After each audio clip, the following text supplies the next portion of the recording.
नमस्कार दोस्तों, हम लोग का समांतर श्रेणी जो चैप्टर 5 है उसका एक्सरसाइज हम लोग का चल रहा था। कौन सा एक्सरसाइज हो रहा था? तो एक्सरसाइज 5.2। ठीक है, तो एक्सरसाइज 5.2 का क्वेश्चन नंबर 1 और 2 पूरा कंप्लीट हो चुका था। तो आज हम लोग क्वेश्चन नंबर 3 से शुरू करेंगे। तो क्वेश्चन नंबर 3 में क्या लिखा हुआ है पढ़िए एक बार क्वेश्चन को। तो क्वेश्चन नंबर 3 में लिखा है, आपके पास जो बुक है बुक पहले आप निकाल लीजिए मैथ का, और उसमें देखिए क्वेश्चन नंबर 3 में लिखा है निम्नलिखित समांतर श्रेणियों में रिक्त स्थानों के पदों को ज्ञात कीजिए। यानी क्वेश्चन नंबर जो 3 है इसमें टोटल 5 क्वेश्चन है, इसमें कुछ खाली जगह है, उसको आपको भरना है कि खाली जगह में क्या होगा। तो क्वेश्चन नंबर 3 का एक नंबर इसमें दिया हुआ है 2 कोमा एक बॉक्स बना है, यानी एक खाली जगह है, इस खाली जगह में आपको बताना है कि होगा क्या। उसके बाद दिया है 26। ठीक है, क्योंकि ये एपी में है, ये समांतर श्रेणी में है, ये बोल दिया है क्वेश्चन में कि ये समांतर श्रेणी है मतलब एपी है, तो एपी है तो इसका वैल्यू हम लोग को निकालना होगा। तो ये क्या दिया हुआ है? पहला पद दिया हुआ। तो हम लोग जब इसको हल करेंगे तो लिख लेंगे कि फर्स्ट टर्म कितना दिया हुआ? पहला पद 2 दिया है, दूसरा पद क्या दिया हुआ है? खाली जगह, यानी दूसरा पद आपको निकालना है, और तीसरा पद कितना दिया हुआ है? A3 आपको निकालना नहीं है, दिया है कितना? 26 दिया है। ठीक है, देखिए आपको अगर A2 निकालना हो, तो A2 निकालने का एक डायरेक्ट फॉर्मूला होता है, इन दोनों पद को हम लोग को जोड़ के 2 से डिवाइड करेंगे। यानी A2 निकालना हो तो A1 दिया हुआ है ना, A1 प्लस A3 बटा 2। वैल्यू बैठाइए, A1 का कितना है? 2, A3 का कितना दिया है? 26 बटा में कितना है? 2। 26 और 2 कितना होता है? 28। 28 को जब हम लोग 2 से डिवाइड करेंगे तो कितना आएगा? 14। इसका मतलब यहाँ पर कितना आने वाला है? 14 आने वाला है। पहला पद 2 दिया हुआ है, आपसे खाली जगह पूछा गया है, तो खाली जगह में कितना आएगा? 14 आएगा। ये हम लोग का क्या आ गया? आंसर। तो हम लोग फाइनल आंसर लिख सकते हैं, अतः A2 मतलब ये खाली जगह बराबर कितना है? 14, 14 है, आंसर हो गया। ठीक है, इसी प्रकार क्वेश्चन नंबर 3 का दूसरा क्वेश्चन क्या लिखा हुआ है देखिए। दूसरा क्वेश्चन को आप पहले पढ़िए। तो दूसरा क्वेश्चन में लिखा हुआ है, पहले ही दे दिया है खाली जगह। ठीक, इसको हम लोग फर्स्ट टर्म बोलते हैं, पहला पद। इसके बाद दिया हुआ 13 कोमा, इसके बाद फिर खाली जगह है, उसके बाद कोमा देके फिर 3 दिया है। यानी प्रथम पद A1 और तीसरा पद A3 ये निकालना है आपको। तो हल करना है आपको, सॉल्व करना है। तो यहाँ देखिए पहला पद है, यानी A1 या A, आप A1 लिख सकते हैं या A लिख सकते हैं, ये क्वेश्चन मार्क पे आएगा क्योंकि निकालना है। A2 आपको दिया हुआ है, तो A2 कितना दिया है? 13 दिया है।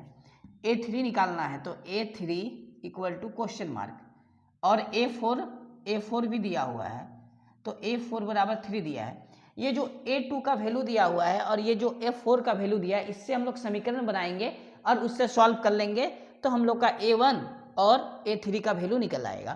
तो A2 बराबर लिखते हैं, तो हम लोग लिखेंगे, इसीलिए A2 बराबर अगर 13 है तो A2 को लिखा जा सकता है A plus d equal to 13, इसको रखेंगे समीकरण 1 में। ठीक, A4, तो A4 को हम लोग लिख सकते हैं और A4, तो A4 को वैल्यू दिया हुआ है A4 का 3। ठीक है, तो A4 को लिखा जा सकता है A plus 3D equal to 3। क्यों? क्योंकि यहाँ पर n जितना होगा उससे एक कम होगा यहाँ पर। ये हो गया समीकरण 2।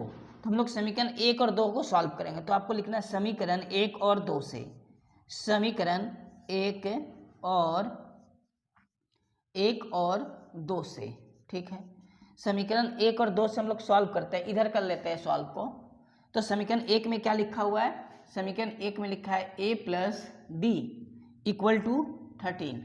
ठीक, समीकरण 2 में क्या लिखा है? A plus 3D equal to 3, ये वाला 3। अब इनको हम लोग विलोपन विधि से सॉल्व करेंगे, तो इनका साइन प्लस का है तो माइनस करना है, प्लस साइन है तो माइनस करना है, यहाँ भी माइनस, ये दोनों कैंसिल हो गया। इन दोनों को सॉल्व करेंगे तो -2D, इनको सॉल्व करेंगे तो आएगा 10। तो D का मान कितना आ गया? 2 से ये 10 कटेगा 5 बार में, क्योंकि यहाँ एक माइनस है तो माइनस आएगा, यानी D का मान हम लोग का निकल चुका है -5। D का मान समीकरण 1 में रख देंगे हम लोग, तो लिखेंगे D का मान समीकरण 1 में रखने पर, समीकरण 1 में रखने पर, तो डी का मान समीकरण 1 में बैठाएंगे यहाँ पर, तो आएगा a माइनस 5 इक्वल टू 13। तो a का वैल्यू कितना निकल जाएगा, 5 इधर जाएगा, माइनस से प्लस होगा, तो 13 में हम लोग 5 को जोड़ेंगे तो कितना आएगा, 18 आएगा। a और d का वैल्यू निकल गया, तो हम लोग को निकालना क्या है, a, तो निकल गया a ये रहा, a मतलब ये फर्स्ट टर्म, लेकिन a3 निकालना है, तो a3 निकालेंगे तो हम लोग a3 को लिख सकते हैं a प्लस 2d, ठीक है। a का वैल्यू कितना है 18, d का वैल्यू -5, तो 5 दूनी 10, इनको घटा के आएगा 8, तो हम लोग फाइनल आंसर में लिखेंगे, अतः फर्स्ट टर्म a1 कितना आ गया 18, कोमा a3 फिर पूछा गया है, तो a3 कितना आएगा 8, a3 कितना आएगा 8, ये हम लोग का आंसर आ गया। प्रथम पद भी निकल गया, ये तीसरा पद भी निकल गया, a1 ही क्या होता है, a होता है, ठीक है। तो ये क्वेश्चन नंबर हम लोग का 2 था। अब इसका क्वेश्चन नंबर 3 को हम लोग सॉल्व करेंगे।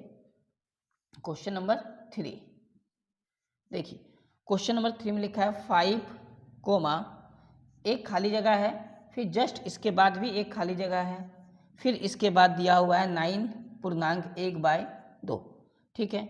चलिए तो इसको सॉल्व करते हैं। यहाँ पर a2 और a3 निकालना है, तो a1 का वैल्यू दिया हुआ है, a1 ही प्रथम पद a होता है, ठीक है। तो a का वैल्यू दिया हुआ 5 और ये a4 का वैल्यू दिया है, तो a4, ठीक है।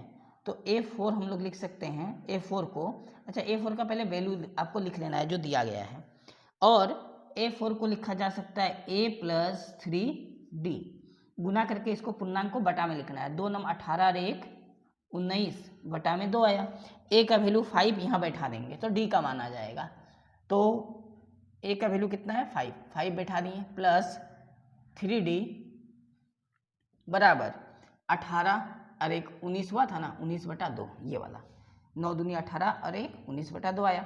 अब यहाँ से d का मान हम लोग निकालेंगे, तो 3d बराबर माइनस करेंगे 5 को, 5 माइनस में गया, सॉल्व करेंगे तो 2 5 10, यानी 19 से 10 गया 9/2 और 3 आ जाएगा इसके बटा पे, या 3 से हम लोग काट देंगे इसको, 3 से कैंसिल हो जाएगा 3 बार में, तो d का वैल्यू निकल जाएगा 3/2। तो a का मान पहले से दिया है, d का मान हम लोग निकाल लिए, अब a2 और a3 निकाल लेंगे, तो इसीलिए a2 क्या हो जाएगा a प्लस d, a2 क्या हो जाएगा a प्लस d, a का वैल्यू कितना है 5 प्लस d का वैल्यू कितना है 3, ठीक है। इसको पूर्णांक में अगर हम लोग तोड़ें तो पूर्णांक पे कितना आएगा, 5 दूनी 10, 2 5 10 3 13, यानी 5 पूर्णांक 3/2 आ जाएगा। और a2 के बाद क्या निकालना है a3, और a3 बराबर फॉर्मूला होता है a प्लस 2d, तो a का वैल्यू कितना है 5, 2 का वैल्यू क्या 2 रहेगा, d कितना आया है 3/2, इसको इससे कैंसिल करेंगे तो जोड़ के आएगा 8, ठीक है। फाइनल आंसर में क्या लिखना है, अतः पूछा क्या था, दूसरा पद और तीसरा पद, तो a2 बराबर 5:3/2 पूर्णांक में लिखना है, और a3, तो a3 बराबर कितना है 8, ये दोनों हम लोग का आंसर हो गया, ठीक है। तो इस तरह हम लोग को सॉल्व कर लेना है। तो ये रहा 3 नंबर का तीसरा क्वेश्चन, और 3 नंबर में 2 क्वेश्चन और बचा है, पहले इसको नोट करना है, फिर हम लोग इसके बाद बनाते हैं और 2 क्वेश्चन, ठीक है।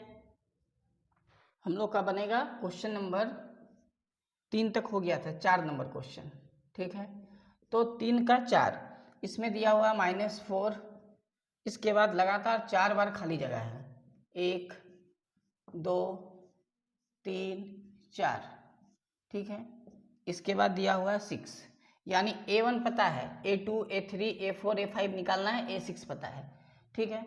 चलिए तो इसको निकालते हैं हम लोग, उसी प्रकार हम लोग सॉल्व कर लेंगे। तो पहला पद दिया हुआ, यानी a दिया हुआ -4, ठीक, ये कौन सा पद है, पहला दूसरा तीसरा चौथा पांचवा और छठा पद, यानी a6 का वैल्यू दिया हुआ है 6, a6 का मतलब क्या है a प्लस 5d, a का वैल्यू -4 यहाँ पुट करना है, a का वैल्यू -4 यहाँ रखना है a के जगह पे, 5d इक्वल टू 6, -4 को इधर ले जाएंगे तो प्लस हो जाएगा, यानी 5d प्लस हो जाएगा किससे 6 से 10, इससे ये कैंसिल आउट होगा 2 बार में, तो d का मान कितना निकल गया, d का मान कितना आया 2 आ गया, ठीक है। ए का मान पता है, डी का मान पता है, अब हम लोग आराम से दूसरा तीसरा चौथा सब पद निकाल सकते हैं। इसीलिए a2 बराबर, a2 मतलब होता है a प्लस डी, तो a का वैल्यू है -4 और d का वैल्यू है 2, सॉल्व करेंगे तो -2, ये दूसरा पद आया। तीसरा पद a3 का मतलब a प्लस 2d, a का वैल्यू -4, d का वैल्यू, d कहाँ गया, d का वैल्यू 2 है, 2 को 2 से मल्टीप्लाई करेंगे तो कितना आएगा 4, कैंसिल होके 0। इसके बाद क्या निकालना है a4 का मतलब a प्लस 3d, a का वैल्यू -4 प्लस 3 और d का वैल्यू 2, गुना करेंगे 6, सॉल्व करके आएगा 2। a5 तक ही बोला था ना, ये तो a6 दिया हुआ है, तो a प्लस 4d, a का वैल्यू -4, d का वैल्यू 2 को 4 से मल्टीप्लाई करेंगे तो कितना आएगा 8, माइनस करने पर 4। ये हम लोग का सारा आंसर है, यही पूछा था क्वेश्चन में, है ना। चलिए 3 का एक आखिरी क्वेश्चन बचा हुआ है, 3 का एक आखिरी क्वेश्चन है, उसको भी हम लोग सॉल्व कर लेते हैं। क्वेश्चन नंबर ये कितना है 5, टोटल 5 क्वेश्चन है ना। तो एक खाली जगह दिया है, पहला पद ही इसका खाली जगह है। इसके बाद दूसरा पद में 38 दिया है, फिर जाके 3 बार लगातार खाली है क्वेश्चन में, 1 2 3 ये खाली है। इसके बाद -22 दिया है, ये आखिरी क्वेश्चन है 3 नंबर का। तो इसमें a1 हमको पता है नहीं, a2 पता है, तो हम लोग इसको जब हल करेंगे तो a2 बराबर लिखेंगे 38 कोमा ये दिया हुआ है, और 1 2 3 4 5 6 और a6 का वैल्यू दिया हुआ -22। अब a2 और a6 से हम लोग का समीकरण बनेगा, तो इधर समीकरण हम लोग बनाते हैं। इधर a2 को लिख सकते हैं a plus d equal to 38, a6 को हम लोग लिखेंगे a plus 5d equal to -22। अब इसको सॉल्व करना है, माइनस है तो प्लस हो जाएगा, ये प्लस है तो माइनस, साइन को चेंज करेंगे ये कैंसिल हो जाएगा, तो -4 आएगा सॉल्व करने पर और d आएगा। इनको इनसे सॉल्व करेंगे तो -4d आएगा। इसको प्लस कर देना है, प्लस का साइन है, प्लस कर देना है। 8 2 10 का 0 हाथ में 1, 3 2 5 और 1 कितना आएगा 6, यानी d का वैल्यू आ जाएगा 4 से 60 को कैंसिल करेंगे 15 बार में, और ये माइनस रहेगा, यानी d का वैल्यू आ गया कितना -15। d का वैल्यू समीकरण 1 में हम लोग बैठा सकते हैं। समीकरण 1 है कहाँ, तो इसको हम लोग समीकरण बना सकते हैं इस प्रकार, जैसे इसको नीचे लिख देते हैं, तो a2 को लिख सकते हैं a प्लस डी, क्या लिख सकते हैं a प्लस डी, ठीक है, ये d है। 38 इसको लिख देंगे समीकरण 1, और ये जो 22 वाला है इसको लिखेंगे a प्लस 5d, इसको लिख सकते हैं हम लोग -22 समीकरण 2, ठीक है। तो ये दोनों आ गया समीकरण 1 और 2 से। तो अब हम लोग क्या करेंगे, d का वैल्यू समीकरण 1 में बैठाएंगे, तो यहाँ लिखना होगा d का मान समीकरण 1 में रखने पर, ठीक है। तो d का मान समीकरण 1 में रखना है, तो d कहाँ है, यहाँ। d का वैल्यू बैठाएंगे हम लोग 15 इक्वल टू 38, 15 इधर जाएगा तो a का वैल्यू निकलेगा, इससे प्लस हो जाएगा, 8 5 13 हाथ में 1, 3 4 और 1 5, ठीक है, 53 आ जाएगा। क्लियर है यहाँ तक। 8 इसको इससे प्लस कर देंगे इधर जाके, तो 8 और 5 कितना होगा, 13 का 3 हाथ में 1, 3 4 और 1 5, a का वैल्यू d का वैल्यू निकल गया। अब क्या पूछा है, पहला पद, तो पहला पद यही है 53, दूसरा दिया है तीसरा पद a3, तो a3 निकल जाएगा a प्लस 2d से, ठीक है। तो a का वैल्यू कितना है 53, d का वैल्यू कितना है 15, 15 दूनी 30 है ना, 30 इससे माइनस करेंगे तो आएगा कितना 23, कितना आ जाएगा 23, लेकिन प्लस में ही आएगा। a3 हो गया, a4, इसके बाद a4 निकालना है, तो a4 को हम लोग लिखेंगे a प्लस 3d, तो a का वैल्यू है 53, d का वैल्यू -15, 15 तिया 45, ठीक है। इसको हम लोग माइनस करेंगे तो कितना आएगा 8। इसके बाद a5 भी पूछा है, 2 2 4 1 5 है ना, a5, तो a5 हम लोग निकाल लेते हैं, a5, तो a5 को लिखेंगे a plus 4d equal to, a का वैल्यू 53 और d का वैल्यू है -15, तो 15 चक 60, इनको माइनस करने पर कितना आ रहा, -7 आ रहा है ना, क्योंकि बड़ा के आगे क्या है, माइनस है ना। एक बार घटाव चेक कर लेना है, घटाव करके ही 7 में आएगा, लेकिन माइनस में आएगा, ठीक है। 60 से 53 को घटाने पर 7 आएगा, अब बड़े के आगे माइनस है तो माइनस आएगा। इसी प्रकार 53 और 45 को घटाने पर कितना आएगा, 8 आएगा। तो हम लोग का ये वैल्यू आ गया, सारा वैल्यू बोला गया था, तो हम लोग फाइनल आंसर लिखेंगे। अतः प्रथम पद यानी a बराबर है 53 कोमा a3 कितना आ गया 23 कोमा a4 आया है 8 कोमा a5 -7 है ना। तो ये हम लोग का क्या आ गया, आंसर आ गया। तो जो आपका क्वेश्चन नंबर 3 था, इसमें टोटल 5 क्वेश्चन था, तो 5 क्वेश्चन को हम लोग इसी प्रकार सॉल्व कर लिए, ठीक है। इसके बाद क्वेश्चन नंबर 4 को सॉल्व कर लेते हैं, है ना। इसको आप नोट करिए, क्वेश्चन नंबर 4 को सॉल्व करते हैं। इसके बाद देखिए क्वेश्चन नंबर 4। तो क्वेश्चन नंबर 4 में क्या लिखा है, एक एपी दिया हुआ है 3, 8, 13, 18 और बताया, इसमें पूछा गया है कि कौन सा पद 78 होगा, ठीक है। तो चलिए हम लोग हल करते हैं। तो आपको लिखना कैसे है, आपको लिखना माना एनवा पद, जो इसका एनवा पद है ना, ये 78 है। माना एनवा पद 78 है, हम लोग मान लिए कि एनवा पद क्या है, 78 है।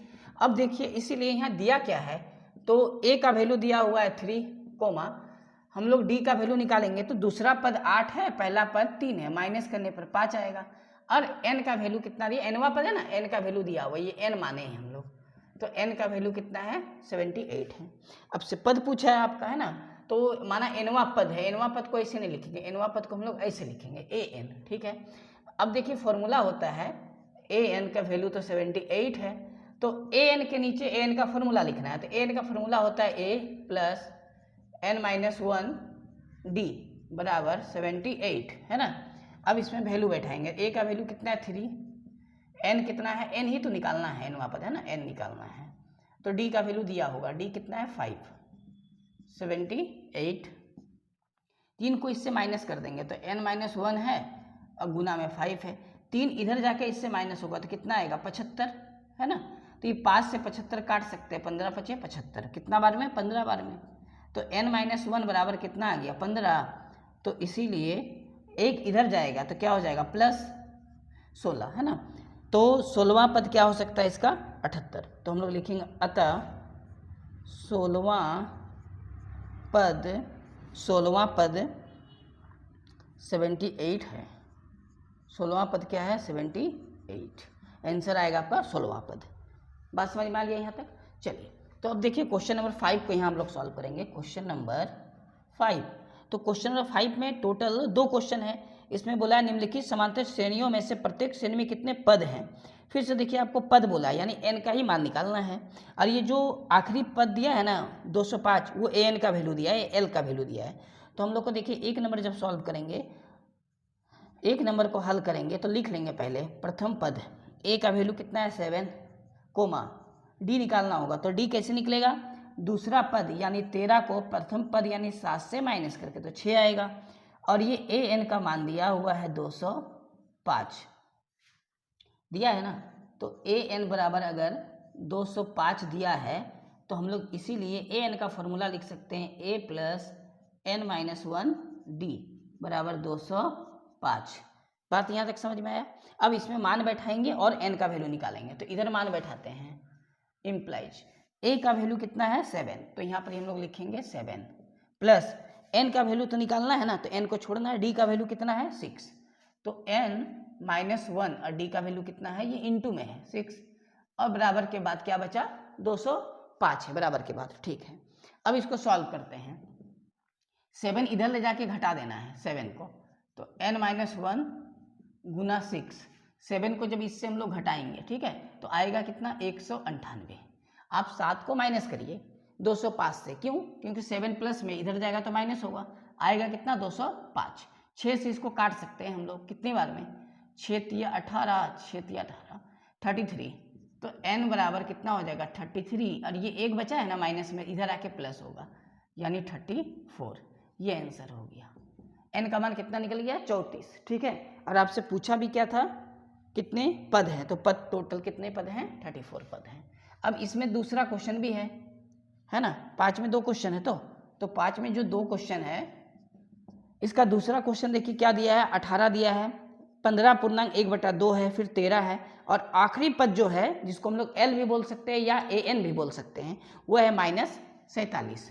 तो अब पहले वैल्यू उतारिए, ए का वैल्यू कितना दिया है 18। अब इसमें से हम लोग को सर्वंतर यानी डी निकालना होगा। डी निकालने का फॉर्मूला क्या है, दूसरा पद कितना है 15.1/2 को हम लोग क्या लिख सकते हैं 31/2 और -18। ठीक है, सॉल्व करते हैं। 2 से 18 गुना होगा, कितना होगा 36 है ना, और घटाएंगे तो आएगा -5/2। ये तो निकल गया डी का मान। अब ए एन दिया हुआ है, इसीलिए ए एन का वैल्यू दिया हुआ है -47।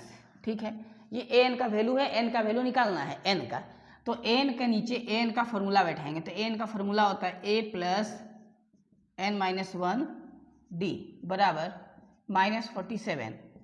ए का वैल्यू कितना है 18 प्लस एन तो निकालना है, छोड़ देंगे। डी कितना दिया हुआ है, डी हम लोग सॉल्व करके निकालें -5/2, ये ब्रैकेट में लिखना होगा, माइनस में है इसीलिए -47 उतारना है। सॉल्व करते हैं, 18 को इधर ले जाएंगे, 18 को हम लोग बराबर के उधर ले जाएंगे तो दोनों को माइनस का साइन में दोनों आएगा, दोनों को जोड़ देना है। 7 और 8 15 का 5 हाथ में 1, 4 और 1 5 और हाथ में 1 था 6, यानी -65 आएगा। ठीक है, -65 आया, n-1 ये मल्टीप्लाई होगा, ये क्या होगा, ये ब्रैकेट में रहेगा मल्टीप्लाई, -65 × 2 बाई ये -5 नीचे आएगा। तो इसको जब सॉल्व करके काटेंगे तो माइनस माइनस कैंसिल होगा, 5 से 65 करेगा 13 बार में, 13 × 5 = 65, 13 दूनी 26, 13 दूनी 26, एक माइनस में इधर जाएगा तो क्या हो जाएगा प्लस, इसीलिए n बराबर कितना हो गया 27। n बराबर कितना निकल गया 27 निकल गया। आपसे पूछा क्या था, इसमें पद पूछा था कि कितना पद है ना। ठीक है, इतना हम लोग का निकल गया है ना। तो हम लोग का क्वेश्चन नंबर ये जो 4 था, इसमें 4 था, इसमें 5 था, ये 4 तो इधर बना है ना, क्वेश्चन नंबर 5 यहाँ है। तो क्वेश्चन नंबर 5 हम लोग का कंप्लीट हो गया। इसके बाद देखिए क्वेश्चन नंबर 6 को सॉल्व करेंगे, लेकिन आज के लिए इतना ही रहने देते हैं। क्वेश्चन नंबर 6 हम लोग नेक्स्ट क्लास में सॉल्व जरूर करेंगे। अगर आप चैनल पे पहली बार आए हैं तो चैनल को जल्द से जल्द आप सब्सक्राइब कर लें, क्योंकि आपका अगर मान लिया जाए आपका कोर्स ये कंप्लीट हो चुका है मैथ, फिर भी हम रिवाइज जैसा करवा रहे हैं तो आपका रिवाइज हो जाएगा, है ना। इसीलिए आप चैनल को सब्सक्राइब कर लीजिए। चलिए मिलते हैं नेक्स्ट वीडियो में, तब तक के लिए आपका बहुत बहुत धन्यवाद।